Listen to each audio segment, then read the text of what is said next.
부를 쌓는 사람들은 무엇을 가장 먼저 사고 계속해서 모을까요? 답은 항상 같습니다. 바로 원칙과 자산이죠. 매일 뉴스나 시장은 요동치지만 부자들은 흔들리지 않는 핵심 자산으로 자신의 길을 정합니다. 이제부터 몇 분 안에 부자들이 절대 놓치지 않는 6가지 핵심 자산이 무엇인지 1분 브리핑처럼 알려드리고 바로 적용할 수 있는 방법까지 알려드릴게요. 부동산, 주식, 책, 교육, 금, 은, 채권, 비트코인. 첫 번째 자산부터 시작해볼까요? 첫 번째 자산, 바로 부동산입니다. 이것은 단순히 우리가 사는 물리적인 거처 그 이상입니다. 주거용 부동산은 안정성의 기반이 되죠. 하지만 부자들은 여기서 멈추지 않습니다. 그들은 임대 부동산을 통해 꾸준한 현금 흐름, 즉 임대 수익을 창출합니다. 이것은 매달 통장에 들어오는 또 다른 월급과 같습니다. 또한 부동산은 강력한 인플레이션 해지 수단입니다. 물가가 오르면 임대료와 자산 가치도 함께 상승하여 구매력을 보호해주죠. 레버리지를 활용해 적은 자본으로 더 큰 자산을 운용할 수 있다는 점도 부동산 투자의 핵심적인 매력입니다. 두 번째 자산은 주식입니다. 주식은 세계 최고의 기업들의 일부를 소유하는 것입니다. 부자들은 경기가 좋든 나쁘든 사람들이 항상 필요로 하는 분야에 투자합니다. 예를 들어 식료품과 같은 필수 소비자의 기업들, 우리 사회를 움직이는 에너지 기업들, 그리고 미래를 만들어가는 기술 기업들이죠. 어떤 주식을 골라야 할지 모르겠다면 S&P 500과 같은 시장지수 전체에 투자하는 인덱스 펀드가 훌륭한 대안입니다. 이는 즉각적인 분산 투자를 통해 개별 주식의 위험을 줄여주고 낮은 수수료로 장기적인 시장 성장의 혜택을 누리게 해줍니다. 세 번째 자산, 이것은 아마도 가장 중요한 자산일 겁니다. 바로 금융교육입니다. 돈으로 살 수 없지만 돈을 지키고 불리는데 필수적인 지식이죠. 복리의 마법을 이해하는 것, 즉 이자가 이자를 낳는 원리를 아는 것이 부의 축적을 가속화합니다. 세금 구조를 이해하면 합법적으로 세금을 줄여 더 많은 돈을 내 주머니에 남길 수 있습니다. 그리고 인플레이션이 조용히 당신의 저축을 갉아먹는 도둑이라는 것을 깨닫는 것.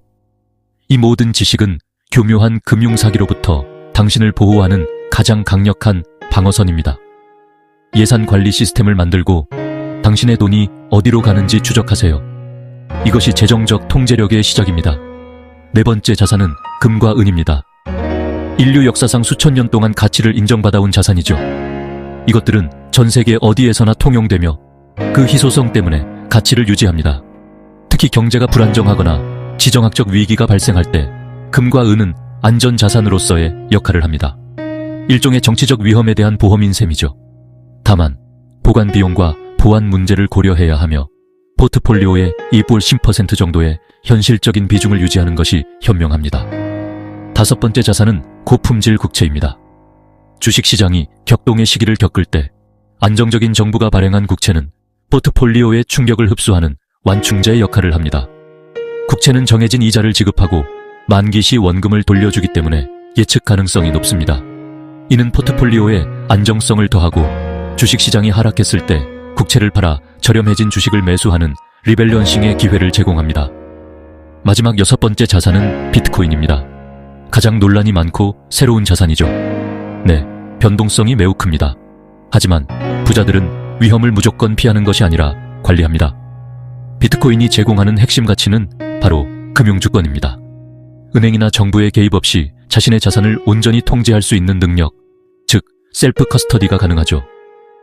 또한 인터넷만 있다면 전 세계 어디로든 자산을 쉽게 옮길 수 있는 이동성을 제공합니다. 그리고 전통적인 은행 서비스를 이용할 수 없는 사람들에게 금융 접근성을 열어주는 잠재력을 가지고 있습니다. 높은 변동성 때문에 포트폴리오의 1로 5% 이내에 아주 적절한 비중으로 감당할 수 있는 만큼만 투자하는 것이 중요합니다. 그렇다면 이 자산들을 어떻게 조합해야 할까요? 정답은 없습니다. 당신의 나이, 목표, 위험 감수 능력에 따라 달라집니다. 20대 사회초년생은 성장 가능성이 큰 주식 비중을 높게 가져갈 수 있습니다. 자녀가 있는 40대 가장은 안정적인 부동산과 국채 비중을 늘릴 수 있죠. 은퇴를 앞둔 60대는 현금 흐름을 창출하는 임대부동산과 배당주, 그리고 안정적인 채권에 집중할 수 있습니다. 중요한 것은 자신만의 시스템을 만드는 것입니다. 정기적으로 예를 들어 1년에 한두 번씩 포트폴리오를 검토하고 리밸런싱하여 처음 설정한 자산 배분 비율을 유지해야 합니다. 이것이 감정에 휘둘리지 않고 원칙을 지키는 길입니다. 결론적으로 이 6가지 자산도 중요하지만 그보다 더 중요한 것이 있습니다. 바로 이 모든 것을 이해하고 실행할 수 있는 당신의 지식과 시스템입니다. 그러니 가장 먼저 자신에게 투자하세요. 책을 읽고 강의를 듣고 전문가와 상담하세요. 당신의 머릿속에 쌓인 지식이야말로 시장의 변동이나 경제 위기에도 절대 침식되지 않는 궁극의 자산입니다. 진정한 부를 만들 준비가 되셨나요? 거창하게 시작할 필요 없습니다.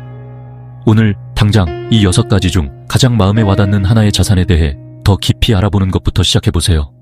당신의 재정적 미래는 바로 그 작은 첫걸음에서 시작됩니다.